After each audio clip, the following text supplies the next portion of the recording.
اپنے سروں پہ کپڑا ڈال دو اور تیزی کے ساتھ اس علاقے سے کہا اگر تم سچے ہو اللہ ہم پر پتھروں کی بارش کر دے۔ اللہ کا نام رہ گیا، اللہ کی صحیح بندگی نہ رہی، پہاڑ پھٹے، اونٹنی نکلے، اونٹنی گابن ہو اور آتے ہی ہم صالح کو اور اس کے گھر والوں کو قتل کر دیا۔ صحیح ماحول چل رہا تھا یہاں، جب سے آپ آئے ہو ہمارا سمول ختم ہو گیا۔ پچھلی امتوں میں سے سب سے بدبخت انسان وہ تھا۔ اس انسان ایک معجزہ ہے، یہ جغرافیائی حقیقت نہیں، یہ ایسے ہے جیسے حضرت صالح کی اونٹنی۔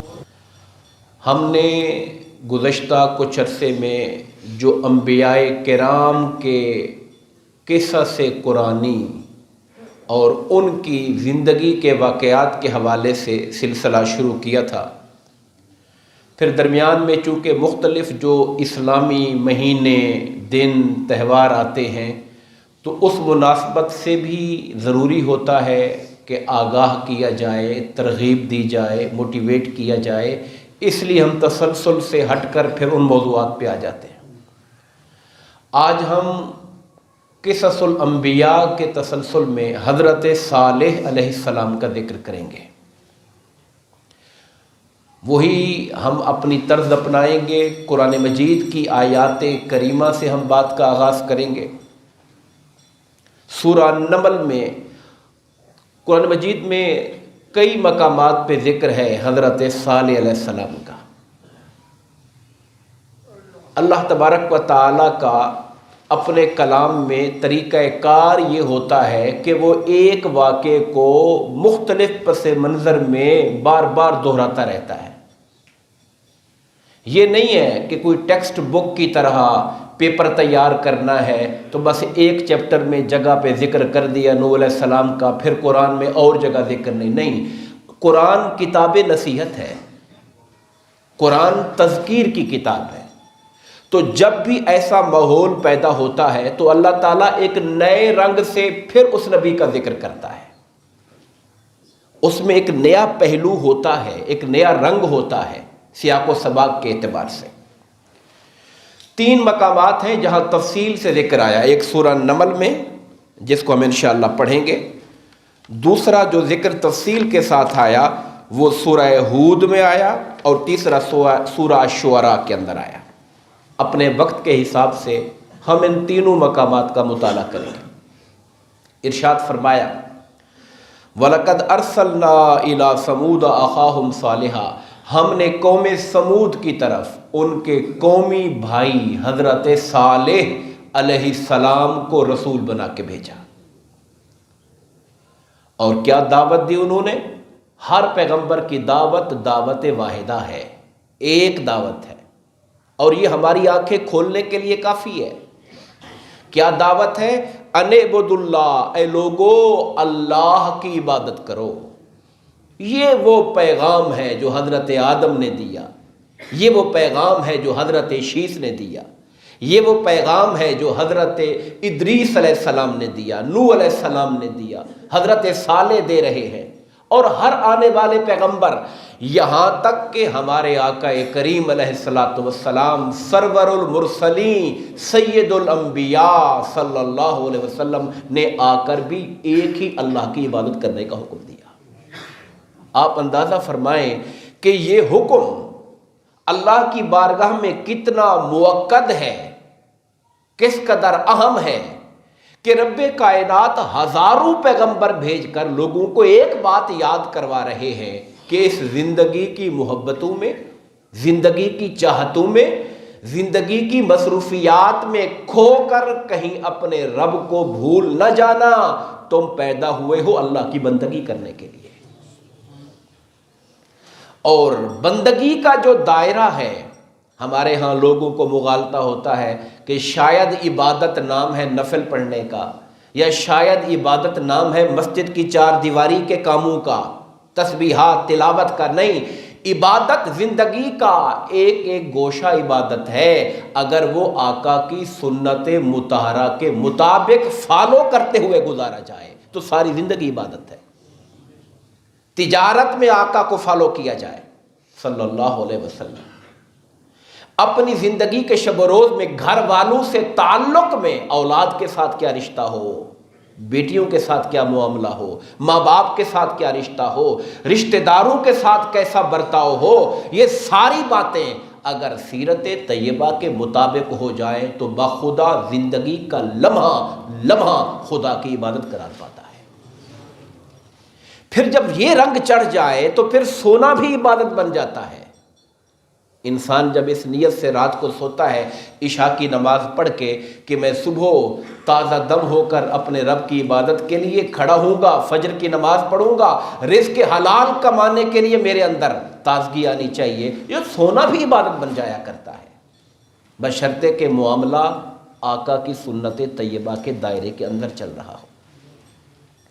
تو میں نے اس لیے وضاحت کی، کوئی یہ نہ سمجھے کہ عبادت کا مطلب صرف کوئی نمازیں پڑھنے کی دعوت تھی، وہ تو اپنی جگہ پر فرائض ہیں، مگر جب اللہ کی عبادت کا مطلب یہ ہے کہ اللہ کے نظام میں آ جاؤ۔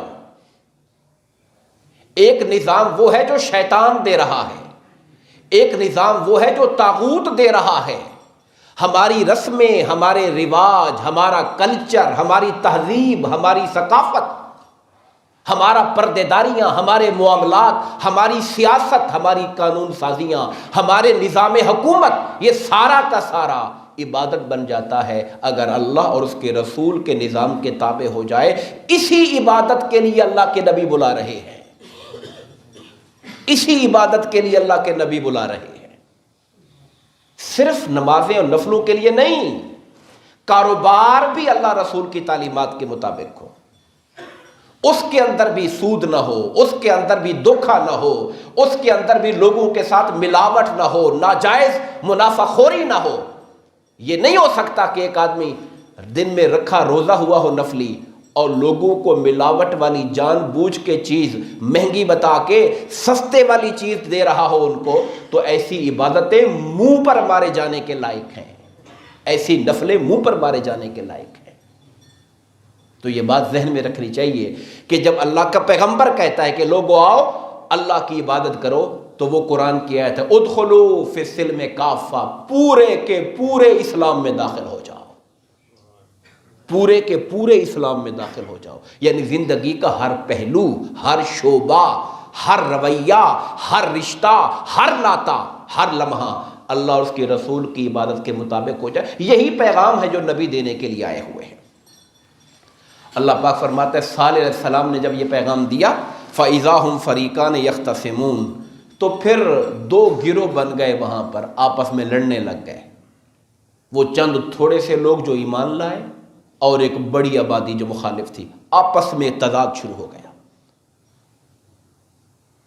اگر آپ تاریخ انبیاء پہ غور کریں آپ دیکھیں گے جب بھی اللہ کا کوئی نبی آیا ہے تو معاشرہ بٹ گیا ہے، تھوڑے لوگ تھے معاشرے کے، کمزور لوگ، اور ان میں وہ جو تھوڑے تھے ان تھوڑوں میں کمزور لوگ تھے، پسے ہوئے طبقات تھے، محروم طبقات تھے، وہ کھڑے ہوئے نبیوں کے ساتھ، پیغمبر کے ساتھ، اور معاشرے کا بڑا طبقہ امراء کا، سرداروں کا، وڈیروں کا مخالفت پر کھڑا ہو گیا۔ یہ حضرت صالح علیہ السلام کے بارے میں قرآن کہہ رہا ہے، ہمارے آقا کی آمد تک مکہ میں ایسے ہی تو ہوا تھا، مکہ میں کچھ اور تو نہیں ہوا تھا، مکہ میں بھی یہی کچھ ہوا تھا۔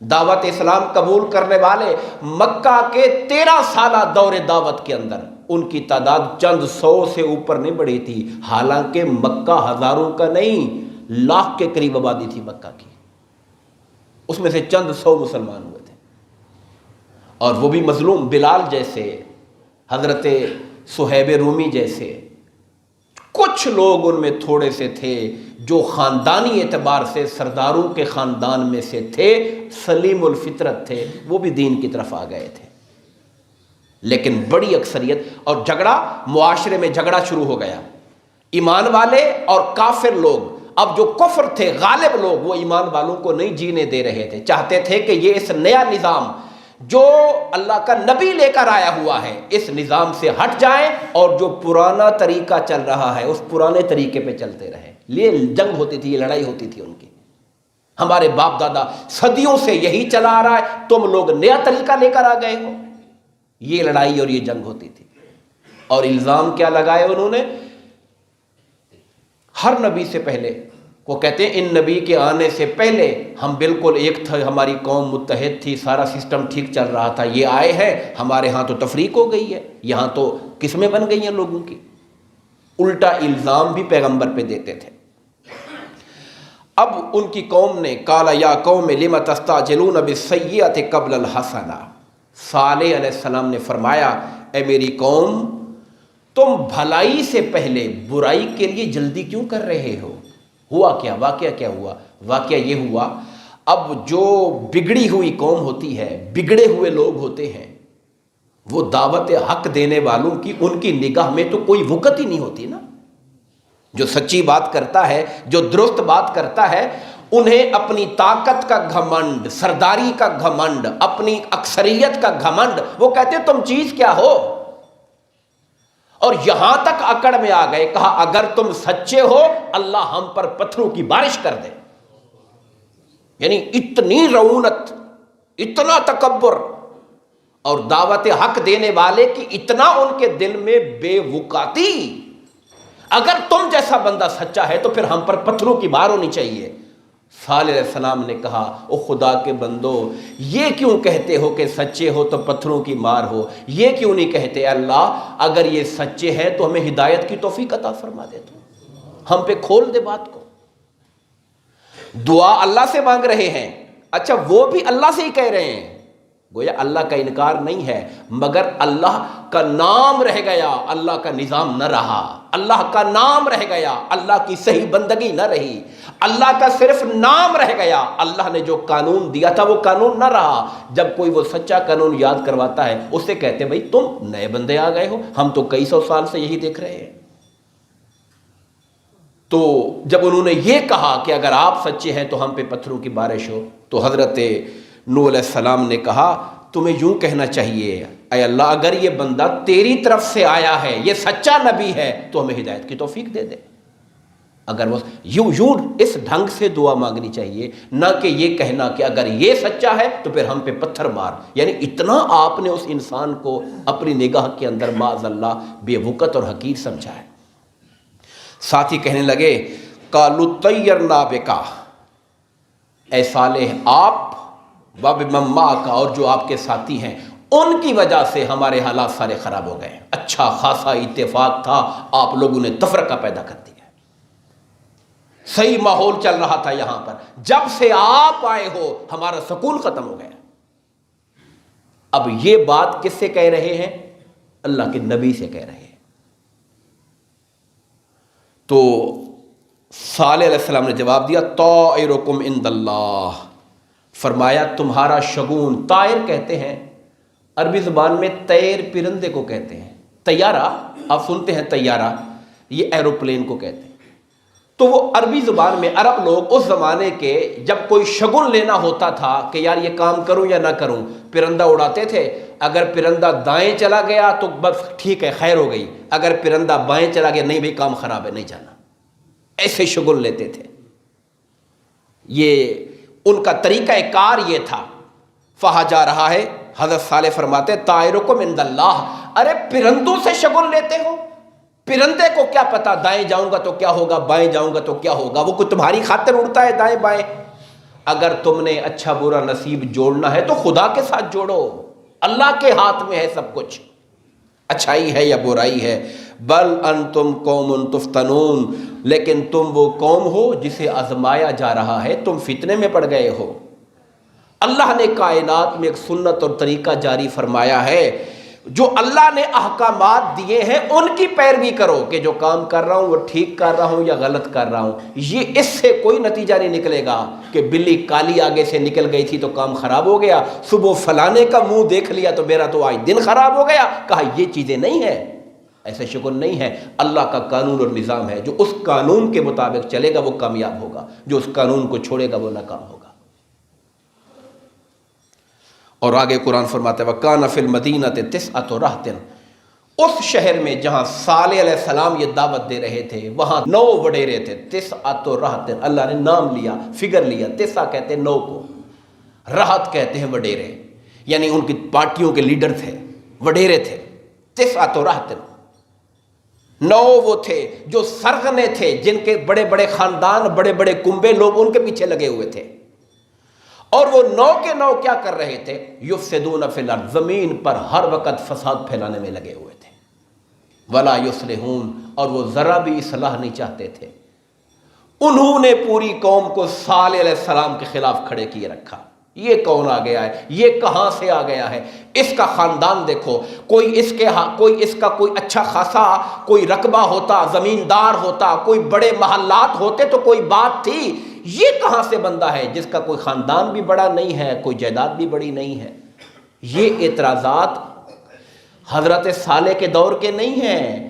ہر زمانے میں جب بھی کوئی اصلاح کی بات کرتا ہے، لوگ بجائے بات کو دیکھنے کے، لوگ اس کا خاندان اور اس کا مال و دولت تولنا شروع کر دیتے ہیں کہ کس کیٹیگری کا بندہ ہے۔ نبی پاک صلی اللہ علیہ وسلم سے بھی کفار نے کہا تھا اگر اللہ نے کسی کو نبی بنانا تھا تو طائف یا مکہ کے سردار کو بناتا، آپ کو بنایا جو یتیم ہے، معاذ اللہ، استغفر اللہ۔ یہ ان کا رویہ، یہ ان کا طریقہ کار تھا۔ میں آج کے زمانے میں اور آج کی مثالیں اس لیے نہیں دیتا ہوں کہ کسی کو تکلیف نہ پہنچے، چونکہ ہر بندے کی ایفیلیشن ہوتی ہے کسی نہ کسی کے ساتھ، مگر سوچنے کی دعوت تو میں آپ کو دے رہا ہوں کہ آپ غور فرمائیں ان باتوں پر۔ ہمارے رویے یہ تو نہیں ہے، کہیں ہم بھی حق اور سچ کی بات کو اس لیے تو نہیں رول دیتے کہ کہنے والا غریب آدمی تھا، کہیں ہم بھی درست بات سے اس لیے تو منہ نہیں پھیر لیتے اور مولوی صاحب نے گل کی تھی، ایک مولوی گلا کر دے ہی رہندے نے، اس لیے چھوڑ دی ہم نے بات۔ حالانکہ یہ وہ پیغام اور دعوت ہے جو اللہ نے اپنے نبیوں کے ذریعے دی، اور نبی بھی اسی معاشرے کے فرد ہوتے تھے، فرشتے نہیں ہوتے تھے، اسی معاشرے کے فرد ہوتے تھے، اسی قوم کا فرد ہوتے تھے۔ فرمایا قالوا تقاسموا باللہ، وہ جو 9 وڈیرے سردار تھے انہوں نے قسمیں کھائیں بیٹھ کے، رات علیحدہ میٹنگ کی اور علیحدہ میٹنگ کر کے قسمیں کھائیں، لنبیتنہ واہلہ، ہم صالح کو اور اس کے گھر والوں کو قتل کریں گے، ہم ان کو نہیں چھوڑیں گے۔ انہوں نے سارا ہمارا، اصل میں لوگوں کے سامنے ایک پیغام کیا ہوتا ہے، لوگوں کے سامنے یہ کہتے ہیں دیکھیں جی ہمارا ایکا ختم ہو گیا، ملک کا اتحاد ختم ہو گیا، سکون ختم ہو گیا، انہوں نے آ کر یہ کر دیا۔ اصل میں اندر کھاتے ڈر یہ ہوتا ہے ہماری سرداری گئی، اگر لوگوں نے ان کو صحیح سمجھ لیا تو لوگ ان کو رہنما بنا لیں گے، ہمیں کون پوچھے گا۔ اصل میں اندر سے چور ان کا اپنی حکومت کا ہوتا ہے، اپنی سرداری کا ہوتا ہے۔ انہوں نے کہا ہم ان کو قتل کر دیں گے۔ ثم لنقولن لولیہ، اور ان کے وارثوں سے ہم کہیں گے ما شہدنا مہلک اہلہ، ہم ان کے جہاں ان کو قتل کیا گیا ہم وہاں موقع پہ نہیں تھے، بھی ہمیں کوئی نہیں پتا، ہم وہاں موقع پہ تھے ہی نہیں، ہم مکر جائیں گے کہ ہمارا کیا قصور ہے بھائی، کوئی مار گیا ہوگا ان کو۔ اور ساتھ ہی کہتے ہیں وَإِنَّا لَصَادِقُونَ، اور ہم لوگوں سے کہیں گے بھی ہم سچ بول رہے ہیں، لوگ ہمارا اعتبار کریں گے، اتنا بڑا لیڈر ہے یہ کہہ رہا ہے تو بات لوگ ہماری بات مانیں گے، ان کی کون مانے گا؟ ہمارے عہدے، ہمارے منصب، اس کو دیکھ کر لوگ ہماری بات مانیں گے، طاقت ہمارے ساتھ ہے، عہدے ہمارے پاس ہیں تو ہماری بات مانی جائے گی، اور ان کی بات کوئی نہیں مانے گا۔ لہذا صالح علیہ السلام کا ان کے گھر والوں کا جو قتل ہے وہ ایسے ہی چھپ جائے گا، مسئلہ کوئی نہیں ہے۔ قرآن کہتا ہے وَمَكَرُوا مَكْرًا، انہوں نے بھی چال چلی۔ مکرو مکرن، مکر کہتے ہیں چال چلنے کو، ہم بھی اردو میں بولتے ہیں مکار، بڑا مکار آدمی، یعنی فریب، دکھے، چال چلتا ہے، لیکن عربی زبان میں یہ اچھے بندے کے لیے بھی آتا ہے، غلط کے لیے بھی آتا ہے، دونوں کے لیے آتا ہے۔ ایک آدمی وہ ہے جو صحیح راستے پہ چل رہا ہے، اس کی راہ میں کوئی رکاوٹیں کھڑی کرتا ہے، وہ اس رکاوٹ کو دور کرنے کے لیے تدبیر کرتا ہے، وہ بھی کوئی چال چلتا ہے، تو یہ اچھی چال ہے۔ خدا فرماتا ہے وہ مکروا مکرن، انہوں نے بھی چال چلی، وَمَكَرْنَا مَكْرًا، ہم نے بھی چال چلی، ہم نے بھی چال چلی۔ جیسے قرآن ایک اور مقام پہ کہتا ہے وَمَكَرُوا وَمَكَرَ اللَّهُ وَاللَّهُ خَيْرُ الْمَاكِرِينَ، انہوں نے بھی چالیں چلیں، اللہ نے بھی تدبیر فرمائی، اور اللہ بہترین تدبیر فرمانے والا ہے۔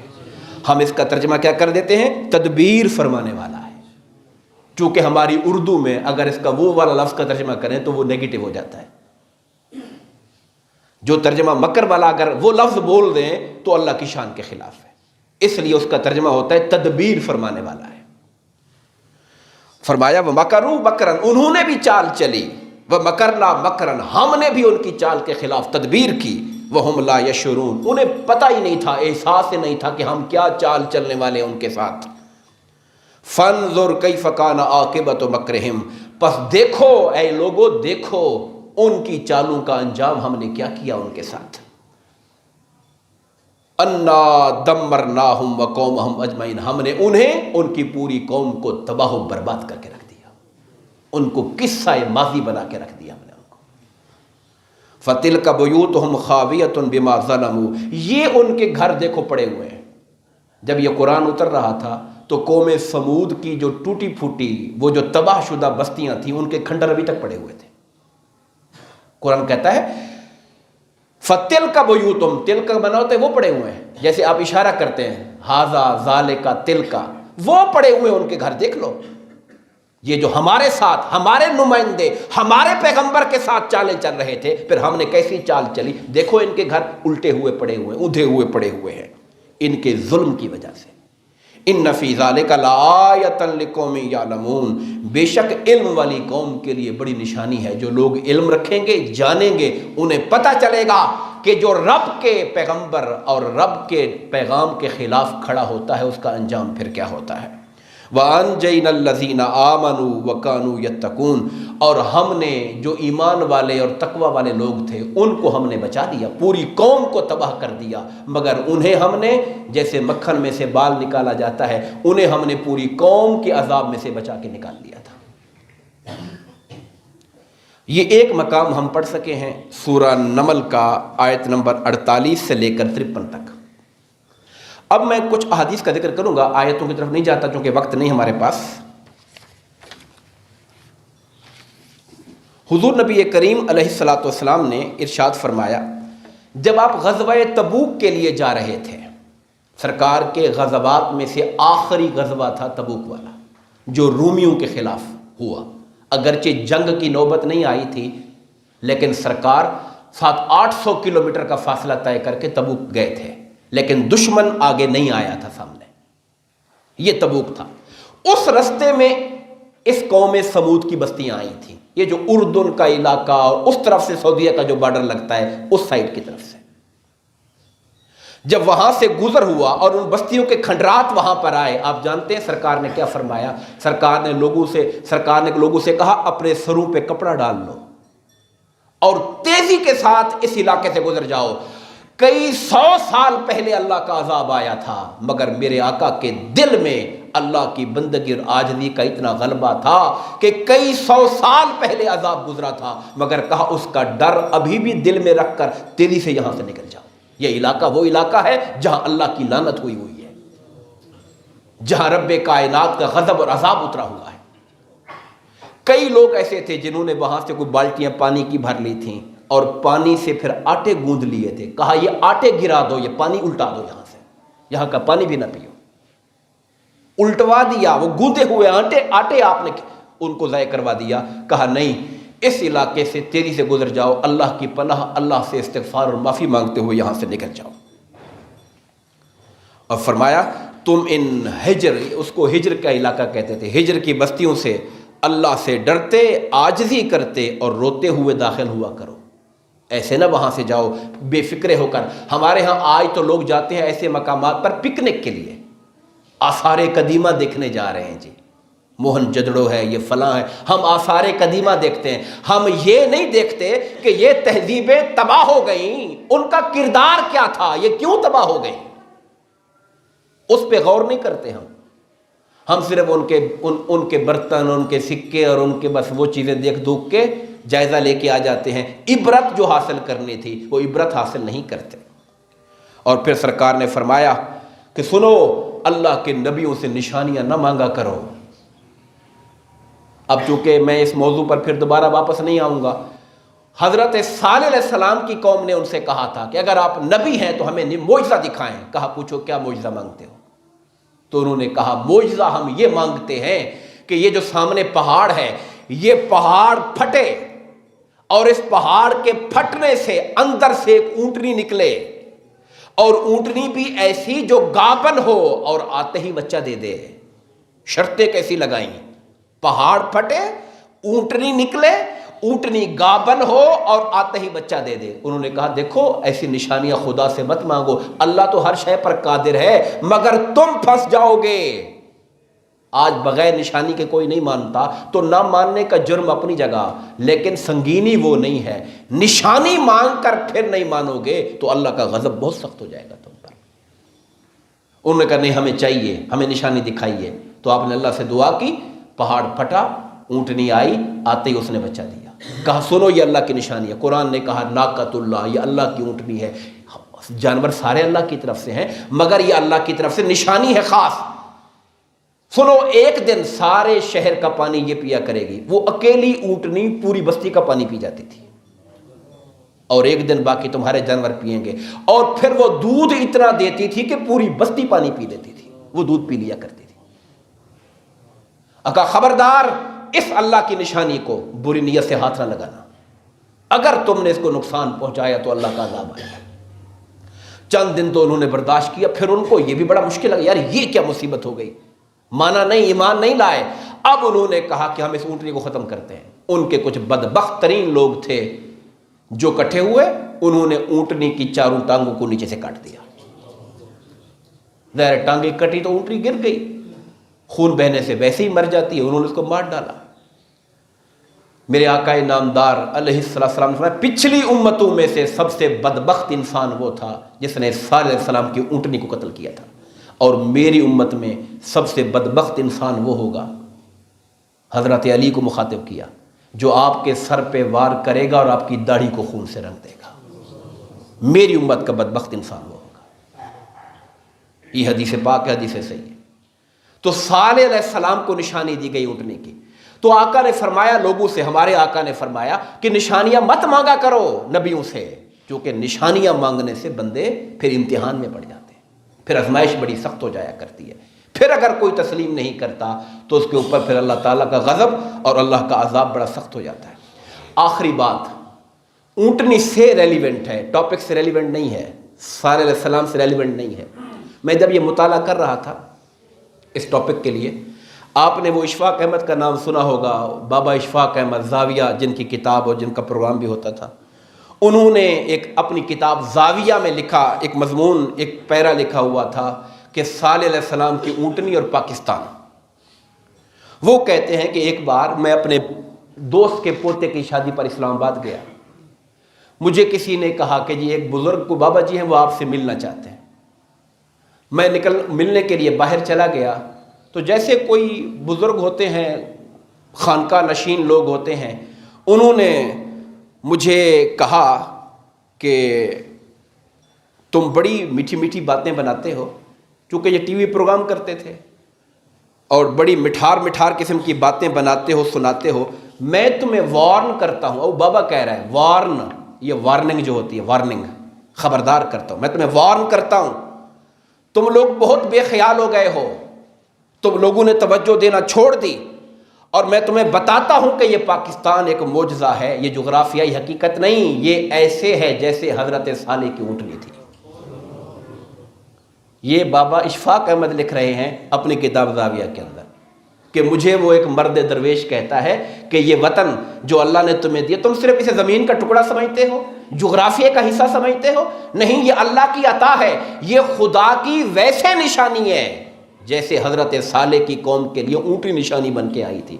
انہوں نے اونٹنی کو نقصان پہنچایا تھا تو اللہ کی ناراضگی کا شکار ہوئے۔ تم اس ملک کو اگر نقصان پہنچاؤ گے تو خدا سے بے نیاز نہ ہونا، میں تمہیں وارن کر رہا ہوں اس بات کے بارے میں۔ اب یہ انسان کے اپنے یقین کے لیول کی اور اپنے ایک بزرگان اور اولیاء اور صالحین کے ساتھ تعلق کی بات ہے، جو جتنا اس بات پہ غور کرے گا اتنا ہی اس سے مستفید ہوگا، اور جس قدر اپنے ملک کے ساتھ اللہ کی عطا سمجھ کے وفاداری کرے گا، یقیناً وہ دنیا کے اندر بھی صلہ پائے گا اور آخرت میں بھی صلہ پائے گا۔ اللہ تعالی ہم سب کو تعلیمات دین کو سمجھنے اور عمل کرنے کی توفیق عطا فرمائے، آمین۔ وما علینا الا البلاغ۔